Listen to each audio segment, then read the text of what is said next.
항모와 같다, 이런 내용을 주한미군 사령관, 한미연합사 사령관이 그렇게 이야기를 했네요. 굉장히 중요한 내용을 오늘 이제 조선일보가 다뤘습니다. 아주 주한미군 사령관이 야무지게 생기신 분이네요. 중국의 동해 지도를 펼쳐봤다. 한국 새 지도자가 동명교차점에 직면하게 될 것이다. 그런 내용을 이렇게 이야기했는데, 한국은 중국 앞에 항모와 같다, 이렇게 어떤 연설이나 입장문 같은 경우를 보게 되면은 이 비유법을 쓰는 것은 상당히 이제 머리가 좋은 사람들이 잘하는 거죠. 한국의 기업인들 가운데서는 돌아가신 이건희 회장이 이렇게 비유를 잘 하셨죠. 비유를. 그리고 또 이제 김종필 씨 같으신 분도 아주 그런 부분에 뛰어났죠.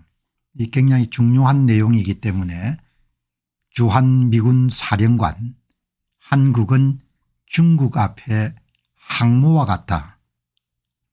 그래서 이제 주한미군의 역할이 북한군을 격퇴하는 목적뿐만 아니고 영내권에서 분쟁이 발생했을 때 주한미군이 신속히 재배치돼야 되는 그런 주한미군 역할론에 대해서 입장을 명확하게 밝힌 거죠. 그래서 이 내용은 한번 정리정돈을 다 노골적으로 이야기를 하려고 하지 않지만 짧은 그런 발언입니다만은 상당히 중요한 내용을 담고 있습니다. 제이비어 블런슨이네요. 주한미군 사령관이 5월 15일 미국이 중국과 러시아의 위협을 상대하는 데 있어서 한국의 지상군을 계속 주둔시켜야 된다. 하와이에서 열린 미국 육군협회 태평양 지상군 심포지움에서 광활한 인도 태평양 지역에서의 군사작전을 어렵게 하는 거리의 횡포, 표현이 아주 멋있네요. Tyranny of distance.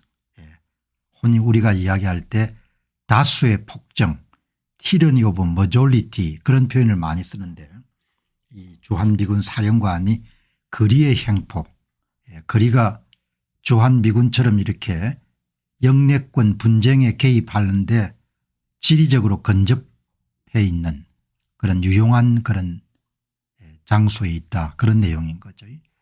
거리의 횡포를 극복하는 데 있어서 한국에 주둔한 미군이 큰 역할을 할 수 있다, 이렇게 이야기한 거죠.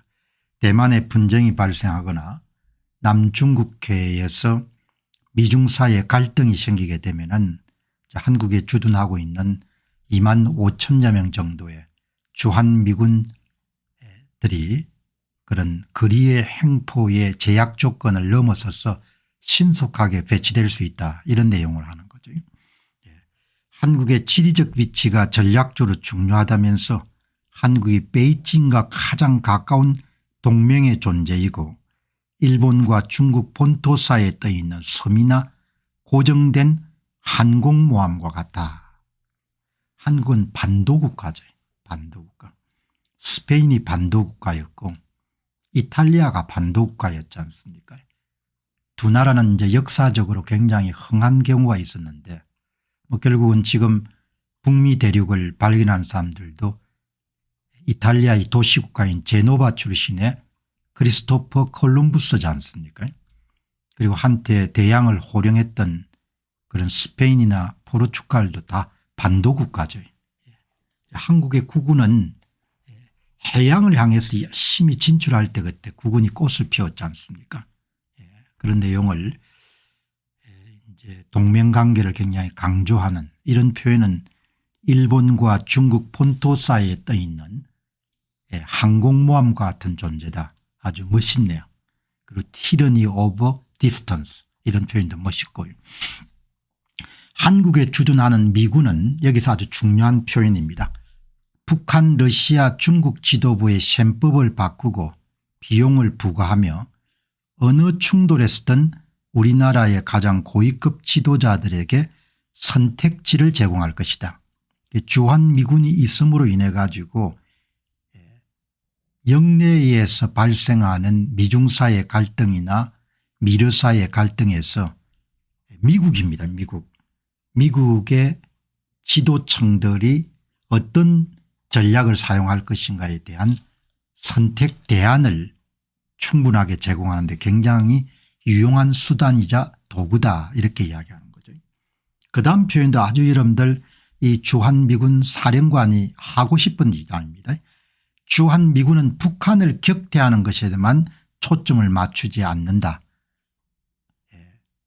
미국은 더 큰 인도 태평양 전략의 작은 부분으로서 영내작전 활동과 투자에도 초점을 맞추고 있다. 여러분 아주 간단하게 이야기하면 주한미군의 전략적 유연성을 주한미군 사령관 입으로 나온 보기 드문 경우죠.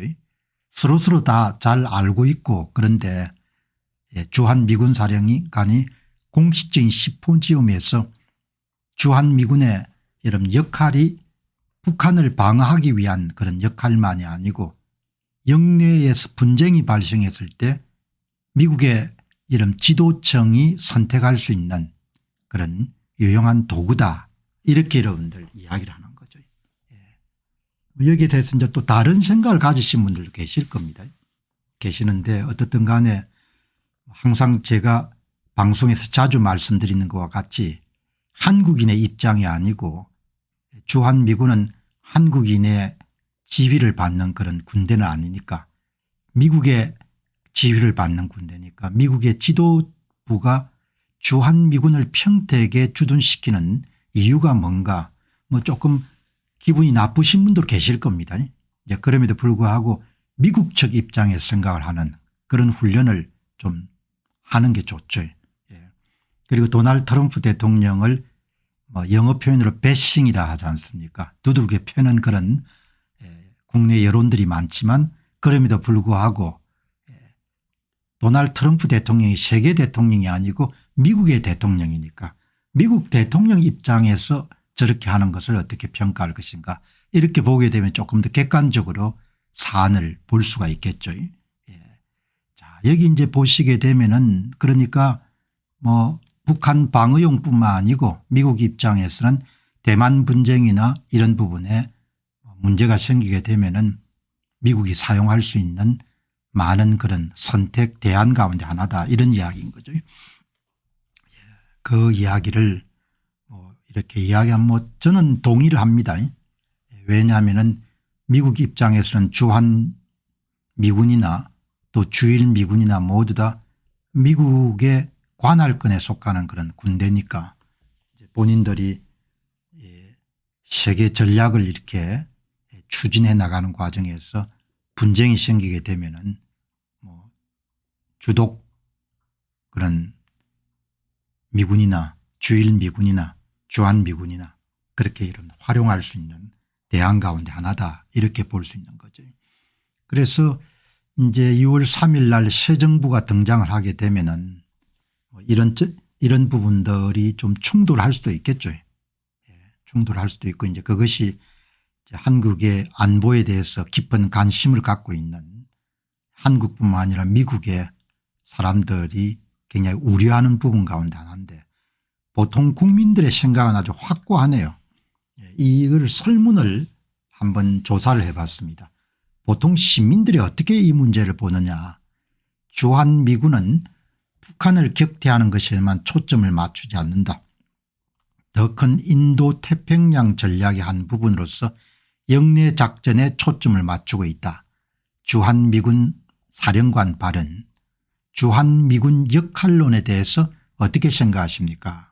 이렇게 여러분들 질문을 던지니까 굉장히 많은 분들이 2,500여 명 정도가 설문조사에 응했는데 주한미군은 북한 격퇴는 물론이고 영내 작전까지 확대될 수 있다. 트럼프 대통령과 미군의 구상에 대해서 96%가 찬성을 하네요. 4% 정도가 주한미군의 용도가 북한 격퇴에 국한돼야 된다. 이렇게 하시는 분들이 4%에 지나지 않는 겁니다.